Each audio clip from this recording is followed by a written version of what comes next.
ನಮಸ್ತೆ. ಆಯುಷ್ ಟಿವಿಯ ವಿಶೇಷ ಕಾರ್ಯಕ್ರಮ ಹೆಲ್ದಿ ಲಿಟಲ್ ಚಾಂಪ್ಸ್ ಕಾರ್ಯಕ್ರಮಕ್ಕೆ ತಮ್ಮೆಲ್ಲರಿಗೂ ಆತ್ಮೀಯವಾದ ಸ್ವಾಗತ. ಇವತ್ತಿನ ಸಂಚಿಕೆಯಲ್ಲಿ ನಾವು ಕಲಿಯುವಂಥದ್ದು ಧ್ಯಾನ. ಈ ಮುಂಚೆನೇ ನಾನು ಬೇಕಾದಷ್ಟು ಸಲ ಹೇಳಿದ್ದೀನಿ ಸಂಚಿಕೆಗಳಲ್ಲಿ. ಪ್ರಾಣಾಯಾಮ, ಧ್ಯಾನಕ್ಕೆ ಮಕ್ಕಳನ್ನ ಕೂರಿಸೋದು ಅಂದರೆ ಬಹಳ ಕಷ್ಟದ ಕೆಲಸ, ದೊಡ್ಡ ಚಾಲೆಂಜ್ ಅದು. ಹೇಗೆ ಅವ್ರನ್ನ ಕೂರಿಸೋದು? ಅರೆಗಳಿಗೆ ಅವ್ರ ಕಣ್ಣು ಮುಚ್ಚಿ ಕೂತ್ಕೊಳ್ಳಲ್ಲ. ಧ್ಯಾನ ಮಾಡಿಸೋದಾದ್ರೆ ಹೇಗೆ ಅವರಿಗೆ? ಆದರೆ ಹೆಚ್ಚಿನ ಸಮಸ್ಯೆಗಳಿಗೆ ಪರಿಹಾರವಾಗಿ ಧ್ಯಾನ ಮಾಡಿಸ್ಬೇಕು ಅಂತ ಹೇಳಿರ್ತಾರೆ. ಫಾರ್ ಎಕ್ಸಾಂಪಲ್ ಕಾನ್ಸಂಟ್ರೇಷನ್ ಇರ್ಬೋದು, ಅವರಲ್ಲಿ ಬಿಹೇವಿಯರಲ್ ಪ್ರಾಬ್ಲಮ್ಗೆ, ಇಂಥವಕ್ಕೆಲ್ಲ ಧ್ಯಾನ ಬಹಳ ಸೂಕ್ತ ಪರಿಹಾರ. ಆದರೆ ಮಾಡಿಸೋದು ಹೇಗೆ? ಇವತ್ತು ಸುಲಭವಾಗಿ ಮಕ್ಕಳಿಗೆ ಹೇಗೆ ಧ್ಯಾನಕ್ಕೆ ಕೂರಿಸ್ಬೋದು, ಹೇಗೆ ಧ್ಯಾನವನ್ನ ಮಾಡ್ಬೋದು ಅನ್ನೋದನ್ನ ಇವತ್ತಿನ ಸಂಚಿಕೆಯಲ್ಲಿ ನಾವು ನೋಡ್ತಾ ಹೋಗ್ತೀವಿ. ಕೂತಲ್ಲೇ ಕೂತು ಮಾಡುವಂಥ ಅಭ್ಯಾಸ, ಹಾಗಾಗಿ ಅವರು ಆರಾಮವಾಗಿ ಕೂತ್ಕೊಳ್ಳೋದನ್ನ ಫಸ್ಟ್ ನಾವು ನೋಡ್ಕೋಬೇಕು. ಮೊದಲ ದಿನಗಳಲ್ಲಿ ಅವ್ರಿಗೆ ಕಷ್ಟ ಆಗುತ್ತಾ ಅನ್ನುವಂಥ ಸ್ಥಿತಿಗಳನ್ನು ಆಯ್ಕೆ ಮಾಡೋದು ಬೇಡ. ಹಾಗಂತ ಬೆನ್ನು ನೇರವಾಗಿ ಉಳಿಯುವಂಥ ಸ್ಥಿತಿಯನ್ನು ಆಯ್ಕೆ ಮಾಡಬೇಕು. ಹಾಗಾಗಿ ಸುಖಾಸನ, ಇಂಥ ಸ್ಥಿತಿಯಲ್ಲಿ ನಾವು ಕಾಲು ಅಗಲ ಮಾಡಿ ಕೂತ್ಕೊಂಡೇ ಆಗಿದ್ದಲ್ಲಿ, ಕಾಲು ಅಗಲಿಸ್ಕೊಂಡು ಕೂತಿದ್ದಾಗಲಿ ಬೆನ್ನು ನೇರ ಇರುತ್ತೆ. ಇಲ್ಲ ಅಂದಲ್ಲಿ ಸ್ವಲ್ಪ ಹೊತ್ತಾಗುವಾಗ ಬೆನ್ನು ಹೀಗೆ ಡ್ರಾಪ್ ಆಗೋಕ್ಕೆ ಶುರುವಾಗುತ್ತೆ. ಮುಖ್ಯವಾಗಿ ಧ್ಯಾನ ಪ್ರಾಣಾಯಾಮ ಮಾಡುವಾಗ ಬೆನ್ನು ನೇರವಾಗಿರಬೇಕು, ಎದೆ ವಿಶಾಲಗೊಂಡಿರಬೇಕು. ಬೆನ್ನು ಯಾಕೆ ನೇರವಾಗಿರಬೇಕು ಅನ್ನೋದನ್ನ ಹೇಳ್ತೀನಿ. ನಮ್ಮಲ್ಲಿ ಚೈತನ್ಯ ಊರ್ಧ್ವಮುಖವಾಗಿ ಸಂಚಲನ ಆಗೋದು, ಅಂದ್ರೆ ಮೇಲ್ಮುಖವಾಗಿ ಅಂತ ಅರ್ಥ. ಊರ್ಧ್ವಮುಖವಾಗಿ ಸ್ಪೈನಲ್ ಕಾರ್ಡ್ ಸ್ಟ್ರೈಟ್ ಆಗಿರಬೇಕು. ನಮ್ಮ ಎನರ್ಜಿ ಸೆಂಟರ್ಗಳು ಅಂದ್ರೆ ಸಪ್ತ ಚಕ್ರಗಳು ಅಂತ ಹೇಳ್ತೀವಿ, ಅದು ಸ್ಪೈನಲ್ ಕಾರ್ಡ್ ಅಲ್ಲೇ ಇರುವಂತದ್ದಾಗಿರುತ್ತೆ. ಅದು ನೇರವಾಗಿ ಉಳಿಸ್ಬೇಕು. ಹಾಗಾಗಿ ವಜ್ರಾಸನ ತುಂಬಾ ಸೂಕ್ತ. ಅದರಲ್ಲಿ ಬೆನ್ನು ಬಾಗುವಂತ ಚಾನ್ಸಸ್ ತುಂಬಾ ಕಮ್ಮಿ ಇರುತ್ತೆ. ಆದ್ರೆ ಅದು ಕಷ್ಟ ಆಗುತ್ತೆ ಮಕ್ಕಳಿಗೆ ಮೊದಲ ದಿನಗಳಲ್ಲಿ ಕೂತ್ಕೊಳ್ಳೋಕ್ಕಾದ್ರೆ ವಜ್ರಾಸನನೇ ಒಳ್ಳೆಯ ಆಯ್ಕೆ. ಇಲ್ಲ ಅಂದ್ರೂ ಬೇರೆ ಯಾವುದಾದ್ರೂ ಸ್ಥಿತಿ, ಆದರೆ ಬೆನ್ನಿನ ಕಡೆ ಆಗಾಗ ಗಮನ ಕೊಟ್ಟು ನೇರ ಮಾಡಬೇಕು. ಸಮಂ ಕಾಯಂ ಶಿರೋ ಗ್ರೀವಂ.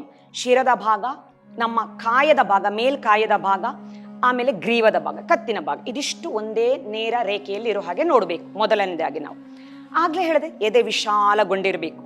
ಎದೆ ಯಾಕೆ ವಿಶಾಲಗೊಂಡಿರಬೇಕು? ಎದೆಯಲ್ಲಿರುವಂಥ ಲಂಗ್ಸಿನ ಭಾಗ ಗೂನಾಗೋದಕ್ಕೆ ಬಿಡಬಾರ್ದು. ನಾವು ಉಸಿರಾಟ ಚೆನ್ನಾಗಿ ಸ್ವೇಚ್ಛೆಯಾಗಿ ಉಸಿರನ್ನು ಎಳಿಬೇಕು, ಬಿಡುವ ರೀತಿಯಲ್ಲಿ ಇರಬೇಕು. ಹಾಗಾಗಿ ಬೆನ್ನು ಗೂನಾಗಬಾರ್ದು. ಎದೆಯ ಗೂಡನ್ನು ಹಿಗ್ಗಿಸಿ ನಿಲ್ಲಿಸುವ ರೀತಿಯಲ್ಲಿ ಇರಬೇಕು. ಕೈಯಲ್ಲಿ ಯಾವುದಾದ್ರೂ ಮುದ್ರೆ, ಧ್ಯಾನ ಮುದ್ರೆ ಹೆಚ್ಚು ಸೂಕ್ತ ಧ್ಯಾನಕ್ಕೆ ಬಳಸುವಾಗ. ಇದನ್ನ ಭೈರವ ಮುದ್ರೆ ಅಂತಾನೂ ಕರೀತಾರೆ. ಶಿವ ಧ್ಯಾನಕ್ಕೆ ಬಳಸ್ತಾ ಇದ್ದಂತಹ ಮುದ್ರೆ ಭೈರವ ಮುದ್ರೆ ಅಂತ ಕರೆಯಲ್ಪಡುತ್ತೆ. ಎಡಹಸ್ತ ಕೆಳಗಿರುತ್ತೆ, ಬಲಹಸ್ತ ಮೇಲಿರುತ್ತೆ, ಹೆಬ್ಬೆರಳುಗಳು ಒಂದಕ್ಕೊಂದು ತುದಿ ಸ್ಪರ್ಶವಾಗಿರುತ್ತೆ. ಈ ರೀತಿಯಲ್ಲಿ ಹಿಡಿದು ನಿಲ್ಲಿಸ್ಕೋಬಹುದು. ಇದು ಸುಖಾಸನಕ್ಕೆ ಸ್ವಲ್ಪ ಕಷ್ಟ ಅನ್ಸುತ್ತೆ ಈ ರೀತಿಯಲ್ಲಿ ಹಿಡಿದು ನಿಲ್ಲಿಸೋದು, ಆದ್ರೆ ವಜ್ರಾಸನಕ್ಕೆ ಅನುಕೂಲಕರವಾಗಿರುತ್ತೆ ಈ ಮುದ್ರೆಯಲ್ಲಿ ಯಾವಾಗ್ಲೂ ಮುದ್ರೆ ಅರ್ಥ ಏನು, ಯಾಕೆ ಹಿಡಿತೀವಿ ಮುದ್ರೆ ಅಂದ್ರೆ ಎನರ್ಜಿಯನ್ನ ಚಾನಲೈಸ್ ಮಾಡೋದು ಅಂತ ಅರ್ಥ. ಹೊರ ಹೋಗ್ತಾ ಇರುವ ಎನರ್ಜಿಯನ್ನ ಹಿಡಿದಿಡೋದಕ್ಕೆ ಒಂದು ದಾರಿ ಇದು. ಸೊ ನಾವು ಧ್ಯಾನದಿಂದ ಗಳಿಸುವಂತ ಒಂದು ಅನ್ನೋಯಿಂಗ್ ಆಗಿ ನಾವು ಗಳಿಸುವಂತ ಒಂದು ಪಾಸಿಟಿವ್ ಎನರ್ಜಿಯನ್ನ ಇದು ಅಲ್ಲಿಂದಲ್ಲಿಗೆ ಚಾನಲೈಸ್ ಮಾಡೋ ಹಾಗೆ ಮಾಡುತ್ತೆ. ಯಾಕೆಂದ್ರೆ ನಮ್ಮ ಶರೀರದಿಂದ, ಕೈಯಿಂದ, ಕಾಲಿನಿಂದ ಎನರ್ಜಿ ಹೊರ ಹೋಗ್ತಾ ಇರುತ್ತೆ. ಕಣ್ಣಿನಿಂದ, ಬಾಯಿಯಿಂದ, ಈ ಎಲ್ಲ ಭಾಗಗಳಿಂದ ಎನರ್ಜಿ ಹೊರ ಹೋಗ್ತಿರುತ್ತೆ. ನಾವು ಕಷ್ಟಪಟ್ಟು ಸಂಪಾದನೆ ಮಾಡುವ ಪಾಸಿಟಿವ್ ಎನರ್ಜಿ ಧ್ಯಾನದ ಮೂಲಕ ಗಳಿಸುವಂಥದ್ದು ಹೊರ ಹೋಗಬಾರ್ದು ಅನ್ನೋ ಕಾರಣಕ್ಕೆ ಮುದ್ರೆಯನ್ನ ಕಡ್ಡಾಯವಾಗಿ ಹಿಡಿತೀವಿ. ಯಾವ ಮುದ್ರೆ ಆದ್ರೂ ಸರಿನೇ.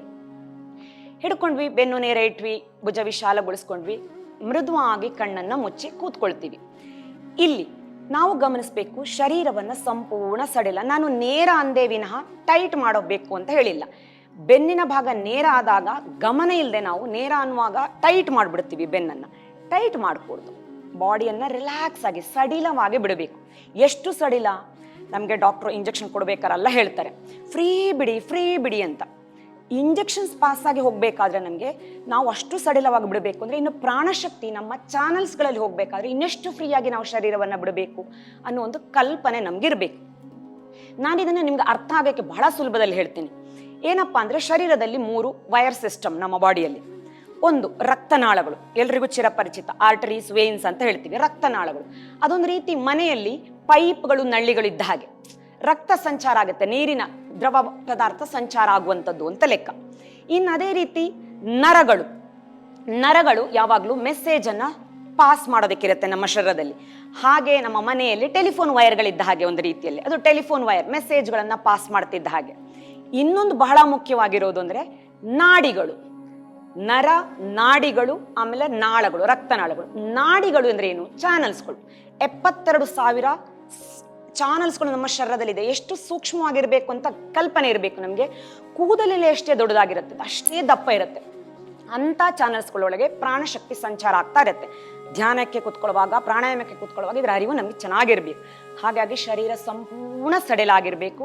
ಈ ಚಾನಲ್ಸ್ಗಳು, ನಾಡಿಗಳು ನಾನು ಯಾವುದಕ್ಕೆ ಹೋಲಿಸ್ತೀನಿ ಅಂತಂದ್ರೆ, ಮನೆಯಲ್ಲಿ ಒಂದು ಇಲೆಕ್ಟ್ರಿಕ್ ವೈರ್ ಇದ್ದ ಹಾಗೆ, ಬಹಳ ಮುಖ್ಯ ಅದು ಇಲೆಕ್ಟ್ರಿಕ್ ಸಿಗ್ನಲ್ ಅನ್ನ ನಮ್ಮ ಮನೆಗೆ ಸಪ್ಲೈ ಪಾಸ್ ಮಾಡುವಂಥದ್ದು. ಹಾಗೆಯೇ ನಮ್ಮ ಶರೀರದಲ್ಲೂ ಒಂದು ಎನರ್ಜಿ ಸಪ್ಲೈ ಆಗುವಂಥದ್ದು ಈ ಚಾನಲ್ಸ್ಗಳ ಮೂಲಕ. ಫೀಲಿಂಗ್ಸ್ಗಳು, ಇಮೋಷನ್ಸ್ಗಳು ಸಪ್ಲೈ ಆಗೋದು ಈ ಚಾನಲ್ಸ್ಗಳ ಮೂಲಕ. ಅಂಥವುಗಳನ್ನು ಮೊದಲಿಗೆ ನಾವು ಗಮನದಲ್ಲಿಟ್ಕೊಂಡು ಶರೀರವನ್ನು ಸಂಪೂರ್ಣ ಸಡಿಲ ಇಟ್ಕೊಂಡು ಕೂತ್ಕೊಳ್ಳೋಣ. ನಗುಮುಖ, ಶರೀರ ಸಡಿಲ ಅಂದ ತಕ್ಷಣ ಮುಖದ ಮಸಲ್ಸ್ ಕೂಡ ಸಡಿಲ ಆಗುತ್ತೆ. ನಗುಮುಖವನ್ನು ತುಂಬಿಕೊಳ್ತೀವಿ. ಹಾಯಾಗಿ ಕಣ್ಣು ಮುಚ್ಚಿದೀವಿ. ಮನಸ್ಸಿನ ದ್ವಾರಗಳಿವು ಕಣ್ಣುಗಳು ಅನ್ನುವಂಥದ್ದು, ಅದನ್ನು ಫಸ್ಟ್ ಮುಚ್ಚಬೇಕು. ಬಾಗಿಲದು ಮನಸ್ಸಿಂದು. ಅದನ್ನು ಮುಚ್ಚಿ ಒಳಮುಖಗೊಳ್ತಾ ಹೋಗ್ಬೇಕು. ನಾವು ಏನನ್ನ ಗಮನಿಸ್ಬೇಕು ಇಲ್ಲಿ ಅನ್ನುವಂಥದ್ದೇ ಪ್ರಶ್ನೆ. ಮೊದಲಿಗೆ ಬೇಕಾಬಿಟ್ಟು ಯೋಚನೆಗಳು ಬರ್ತಿರತ್ತೆ ಕಣ್ಣು ಮುಚ್ಚಿದ ತಕ್ಷಣ. ಮಕ್ಕಳಿಗಂತೂ ತುಂಬಾ ಕಂಟ್ರೋಲೇ ಇಲ್ದಂಗೆ ಬರ್ತಿರತ್ತೆ. ಈಗ ನಾವು ಮೊದಲಿಗೆ ಹೇಳಬೇಕಾಗಿರೋದು ಅವರಿಗೆ ಉಸಿರನ್ನ ಗಮನಿಸಕ್ಕೆ ಹೇಳಬೇಕು.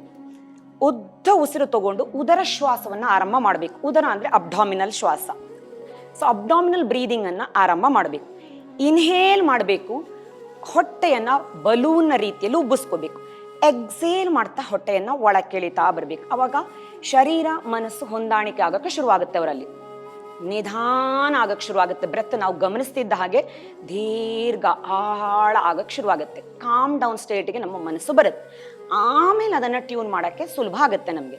ಹಾಗಾಗಿ ಒಂದೆರಡು ಉದರ ಶ್ವಾಸವನ್ನ ಹಾಯಾಗಿ ಮಾಡ್ತಾ ಬರೋಣ. ಮೊದಲಿಗೆ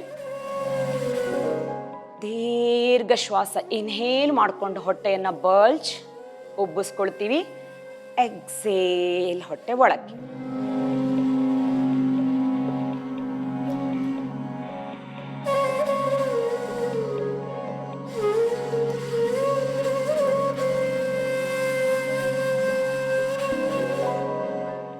ನಿಧಾನಗತಿಯಲ್ಲಿ ನಡೆಯುವಂಥ ಪ್ರಕ್ರಿಯೆ.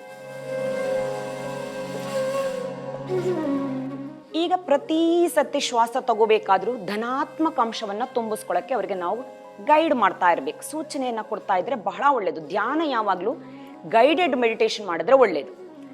ಏನು ಒಳಕ್ಕೆ ಎಳಿಬೇಕು ಉಸಿರಿನ ಜೊತೆಗೆ ಮನಸ್ಸಿನಲ್ಲಿ? ಈಗ ಏನನ್ನ ಹೊರಕ್ಕೆ ಬಿಡಬೇಕು? ನಕಾರಾತ್ಮಕತೆಯನ್ನ ಫಸ್ಟ್ ಹೊರಬಿಡಬೇಕು. ಪ್ರತಿ ಎಕ್ಸೇಲ್ ಮಾಡಬೇಕಾದ್ರೂ expel the toxinated air along with the toxinated character. So negative stuff ಅನ್ನ ಹೊರಬಿಡಬೇಕು. ಪ್ರತಿ ಶ್ವಾಸದೊಂದಿಗೂ ಅರಿಷಡ್ ವರ್ಗಗಳನ್ನು ಹೊರಬಿಡಬೇಕು. ಕ್ರೋಧ, ಆಂಗರ್ ಇರುತ್ತೆ ಮಕ್ಕಳಲ್ಲಿ, ತುಂಬಾ ಬಿಹೇವಿಯರಲ್ ಪ್ರಾಬ್ಲಮ್, ರೂಡ್ನೆಸ್ ಇರುತ್ತೆ. ಅವುಗಳನ್ನೆಲ್ಲ ಹೊರಬಿಡಕ್ಕೆ ಹೇಳ್ತಾ ಬರೋಣ ಒಂದೊಂದಾಗಿ.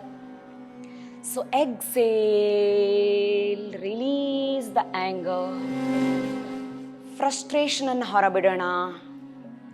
ಇರಿಟೇಷನ್, ಕಿರಿಕಿರಿ ಕಿರಿಕಿರಿ ಆಗ್ತಾ ಇರೋದು, ದೊಡ್ಡವ್ರು ಹೇಳಿದ್ದು ಇಷ್ಟ ಆಗದೆ ಇರೋದು, ಆ ಕಿರಿಕಿರಿ ಇರಿಸು ಮುರಿಸು ಆಗುವಂತ ನೇಚರನ್ನು ಹೊರಬಿಡೋಣ. ಸಮಚಿತ್ತತೆ, ಕಾಮ್ನೆಸ್ ಅನ್ನ ಆ ಜಾಗಕ್ಕೆ ಇನ್ಹೇಲ್ ಮಾಡ್ತಾ ತುಂಬಿಸ್ಕೊಳ್ಳೋಣ. ಎಕ್ಸೇಲ್ ಮಾಡ್ತಾ ಸ್ಯಾಡ್ನೆಸ್ ಅನ್ನ ಮನಸ್ಸಿನಿಂದ ನಿರ್ಮೂಲ ಮಾಡ್ತಾ ಬನ್ನಿ, ಹೊರ ಹಾಕ್ತಾ ಬನ್ನಿ. ಇನ್ಹೇಲ್ ಮಾಡ್ತಾ ಹ್ಯಾಪಿನೆಸ್ ಅನ್ನ ಅದರ ಬದಲಿಗೆ ತುಂಬಿಸ್ಕೊಳ್ಳಿ ಒಳಕ್ಕೆ. ನಾನು ಚೇಂಜ್ ಆಗ್ತಾ ಇದ್ದೀನಿ ಅಂತ ಅನುಭವ.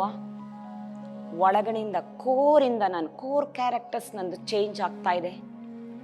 ರೂಟಿಂದ, ಮನಸ್ಸಿನಿಂದ ಚೇಂಜ್ ಮಾಡ್ತಾ ಇದ್ದೀನಿ ನಾನು. ಈಗ ಕೊನೆಯದಾಗಿ ಒಂದು ಸಂಕಲ್ಪವನ್ನು ಮನಸ್ಸಿನಲ್ಲಿ ಹೇಳಿ, ನಾನು ಚೇಂಜ್ ಆಗಿದ್ದೀನಿ, ನಾನು ಹೆಲ್ದಿ ಆಗಿದ್ದೀನಿ, ನಾನು ಎನರ್ಜೆಟಿಕ್ ಆಗಿದ್ದೀನಿ, ನಾನು ಕಾಮ್ ಮೈಂಡೆಡ್ ಪರ್ಸನ್, ನಾನು ಇಂಟೆಲೆಕ್ಚುವಲ್ ಪರ್ಸನ್, ನಾನು ಬುದ್ಧಿವಂತ ಅಥವಾ ಬುದ್ಧಿವಂತೆ, ನಾನು ಆನಂದವಾಗಿದ್ದೀನಿ, ಹ್ಯಾಪಿ ಆಗಿದ್ದೀನಿ ಇರೋದ್ರಲ್ಲಿ.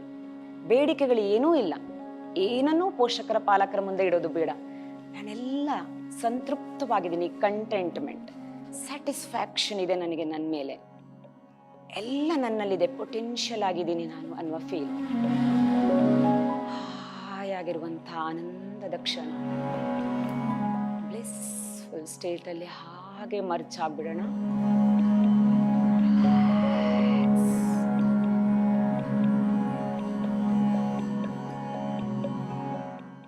ಅರೆಗಳಿಗೆ ಹಾಗೆ ಕೂತ್ಕೊಂಡ ನಂತರ ನಿಧಾನಕ್ಕೆ ಅಂಗೈಯನ್ನು ಘರ್ಷಣೆ ಮಾಡಿ ಒಂದು ಓಂ 3 ಶಾಂತಿಯನ್ನು ಹೇಳ್ಕೊಂಡು ನಿಧಾನಕ್ಕೆ ಅಂಗೈ ಉಜ್ಜಿ ಕಣ್ಣಿನ ಸುತ್ತ ಆ ಶಾಖವನ್ನು ಇಟ್ಟು ಕಣ್ಣನ್ನು ಮಿಡುಕಿಸ್ತಾನೆ ತೆರಿಬೇಕು. ಸ್ವಲ್ಪ ಹೊತ್ತಿನ ನಂತರ ಕಣ್ಣು ತೆರೆಯುವ ಕಾರಣ ಯಾವಾಗಲೂ ಕಣ್ಣಿಗೆ ರಿಲ್ಯಾಕ್ಸೇಷನ್ ಕೊಟ್ಟು ಪಾಮಿಂಗ್ ಮಾಡಿಕೊಂಡು ತೆರೆದು ಅಂಗೈಯನ್ನು ನೋಡಬೇಕು. ಯಾವಾಗಲೂ ಪೂರ್ಣ ಕಣ್ಣುಗಳನ್ನು ತೆರೆದು ನಿಲ್ಲಿಸ್ಕೊಳ್ಳೋಣ.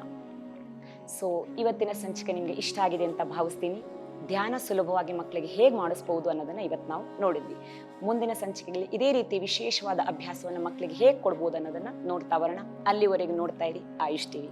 ಧನ್ಯವಾದಗಳು.